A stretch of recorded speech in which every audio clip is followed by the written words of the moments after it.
95장 찬송합니다. 찬송가 95장.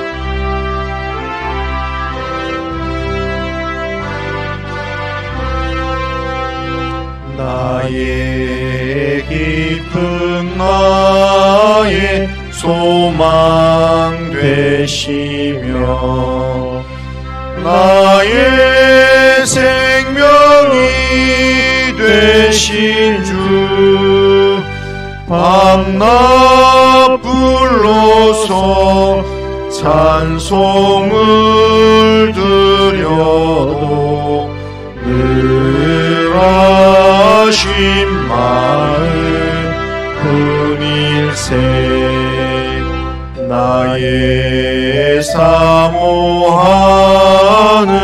선한 목자는 어느 꽃다운 동산에 양의 무리와 늘 함께 가셔서 기쁨을 함께 하실까 길도 없이 거친 넓은 들에서 갈 길 못 찾아 애쓰며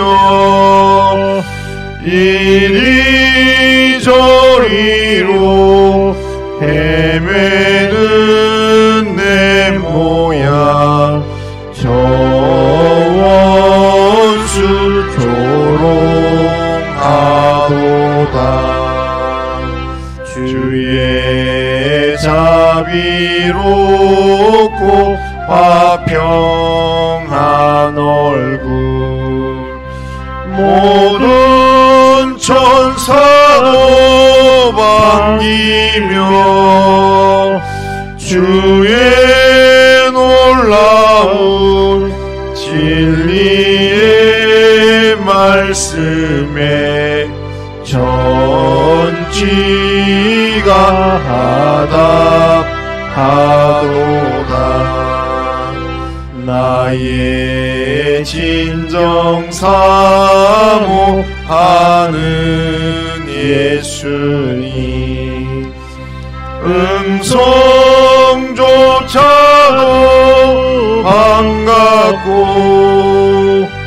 나의 생명과 나의 참 소망은 오직 주 예수 뿐일세. 아멘.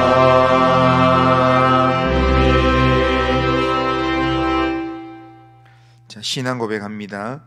나는 전능하신 아버지 하나님 천지의 창조주를 믿습니다. 나는 그의 유일하신 아들 우리 주 예수 그리스도를 믿습니다. 그는 성령으로 잉태되어 동정녀 마리아에게서 나시고 본디오 빌라도에게 고난을 받아 십자가에 못 박혀 죽으시고 장사된 지 사흘 만에 죽은 자 가운데서 다시 살아나셨으며 하늘에 오르시어 전능하신 아버지 하나님 우편에 앉아 계시다가 거기로부터 살아있는 자와 죽은 자를 심판하러 오십니다. 나는 성령을 믿으며 거룩한 공교회와 성도의 교제와 죄를 용서받는 것과 몸의 부활과 영생을 믿습니다. 아멘. 자, 하나님 말씀은 시편 119편 49절부터 64절까지입니다. 49절부터 64절까지.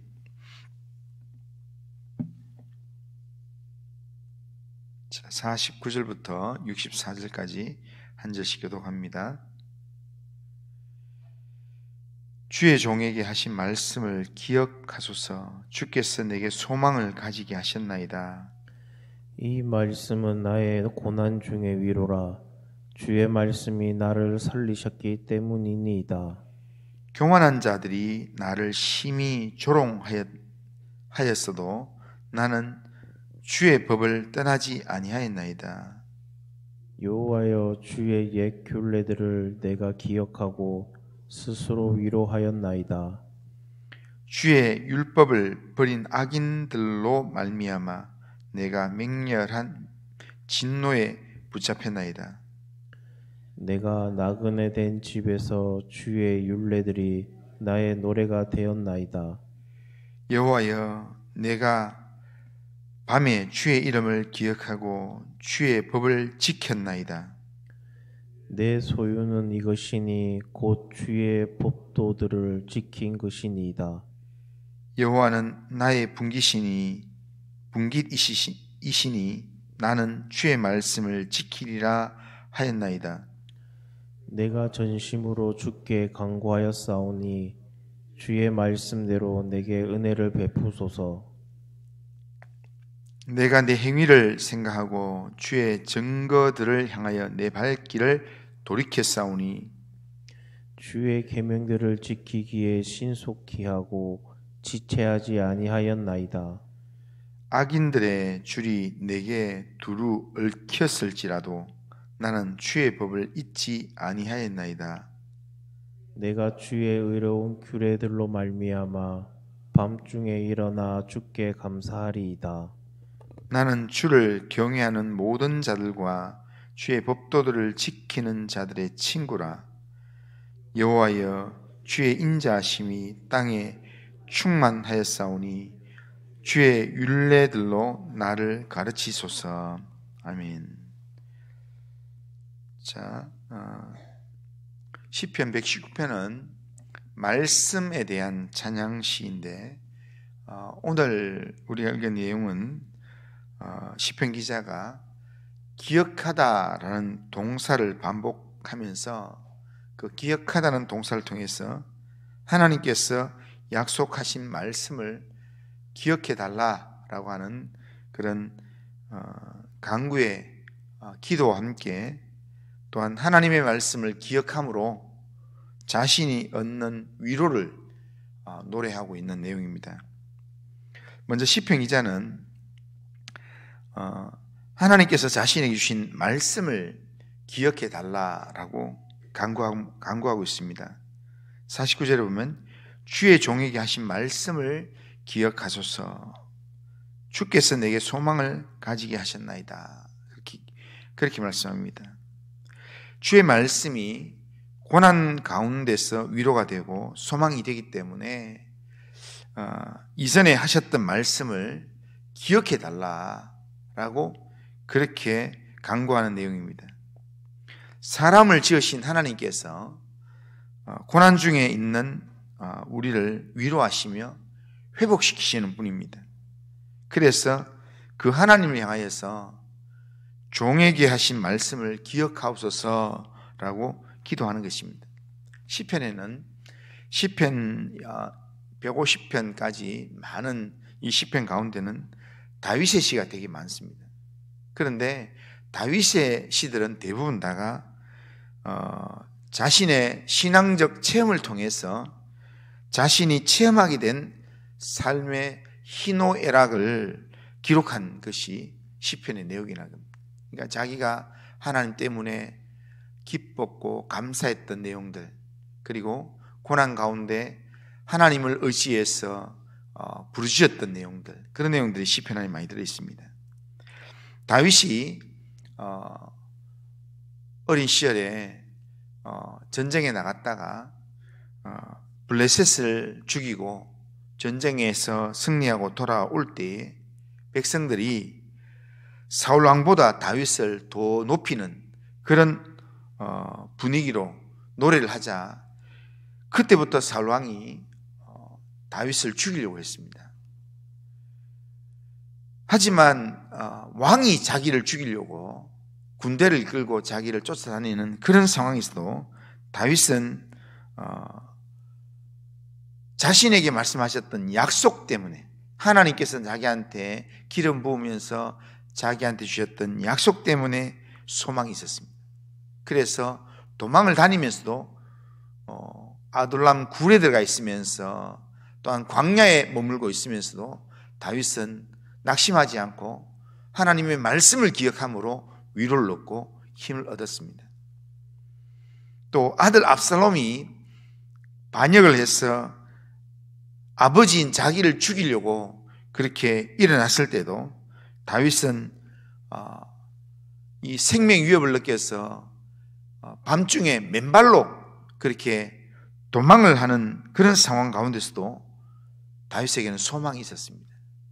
하나님께서 자기에게 주셨던 그 말씀이 자기 마음속에 기억되고 그 말씀을 붙잡고 있었기 때문에 그는 그 말씀이 자기에게 고난 가운데 위로가 되었고 힘이 되었습니다. 오늘 본문이 그런 소망을 지금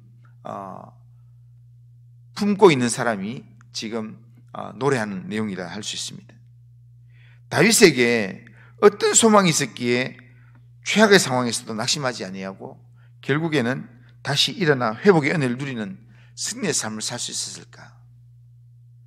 하나님이 함께 하겠다는 약속, 하나님께서 내 인생을 인도한다는 하나님의 약속, 그 약속을 지금 다윗이 붙들고 있었기 때문에 그 약속의 말씀 때문에 소망을 가질 수 있었다는 겁니다.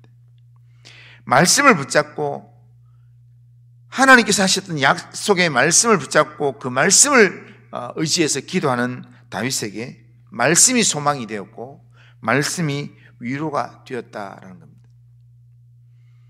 49절을 다시 보면 주의 종에게 하신 말씀을 기억하소서, 주께서 내게 소망을 가지게 하셨나이다 라고 얘기합니다. 그러니까 과거에 주셨던 말씀이 다윗에게 소망을 가지게 했다라는 그런 표현입니다. 하나님이 우리 각자에게 주시는 말씀을 주시는 그 순간에는 때로는 평범한 내용 같고 그냥 누구에게나 똑같이 하는 말씀 같고 하지만 고난의 순간이 되면 내가 힘들고 어렵고 아무도 없다고 생각되는 그 고난의 순간이 되면 그 순간에 하나님께서 내게 주셨던 말씀은 그게 기억나는 순간 그 말씀이 내 심령에 큰 위로가 되고 나에게 소망이 된다는 겁니다. 그래서 50절에 이렇게 이야기합니다. 이 말씀은 나의 고난 중에 위로라. 주의 말씀이 나를 살리셨기 때문입니다. 그렇게 합니다.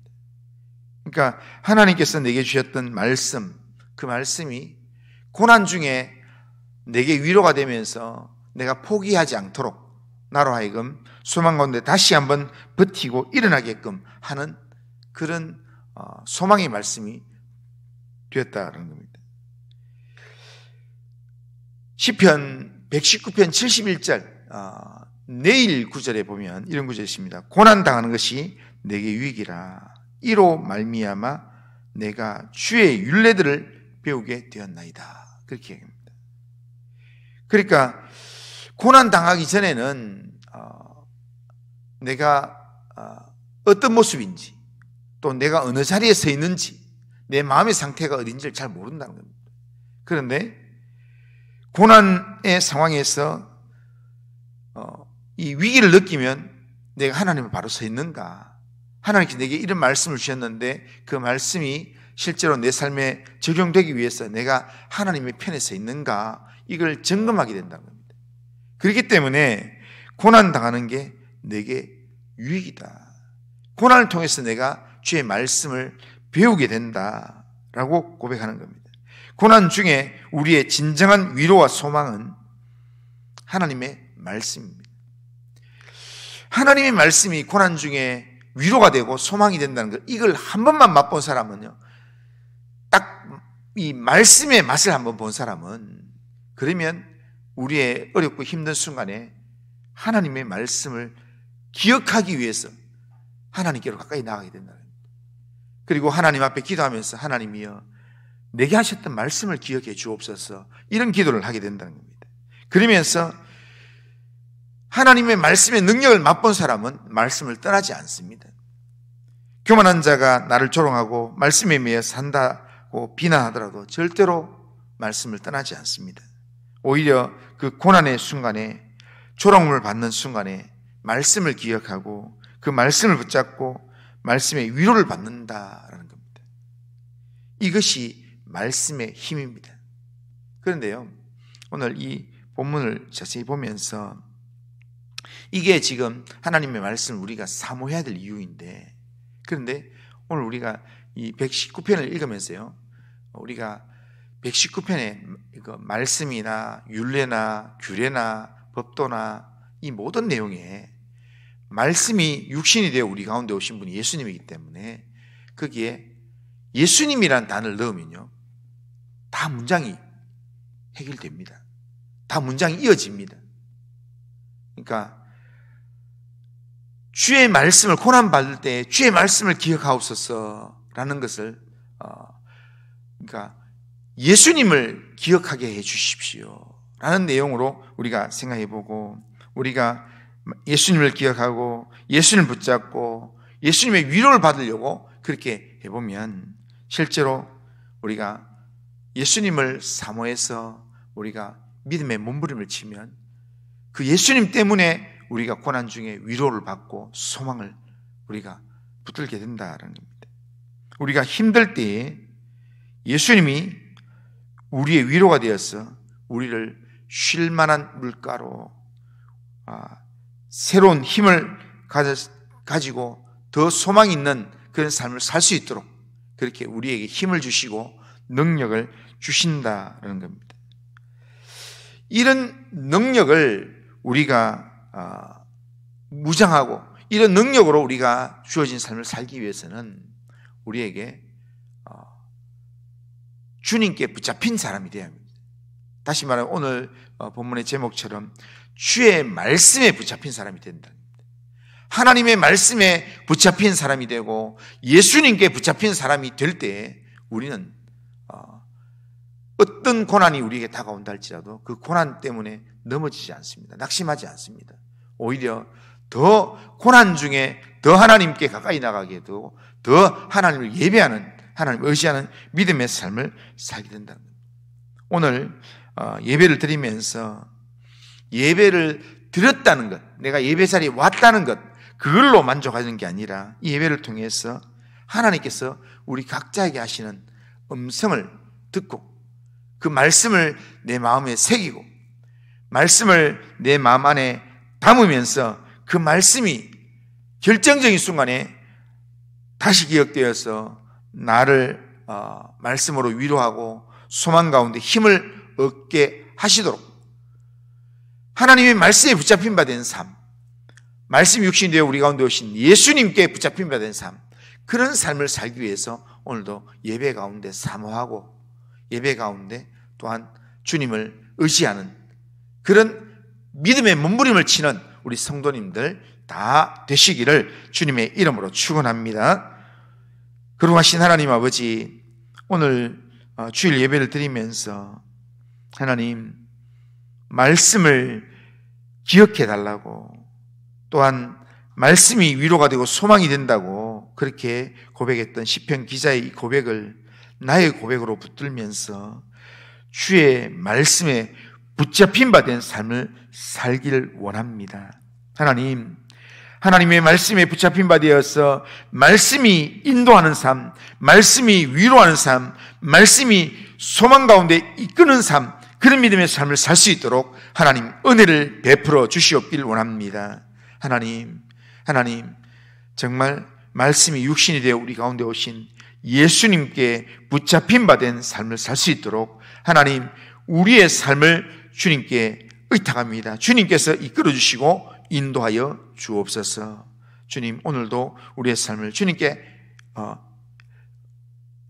맡기오니 주님께서 인도하시고 함께하여 주옵소서. 예수님의 이름으로 기도드리옵나이다.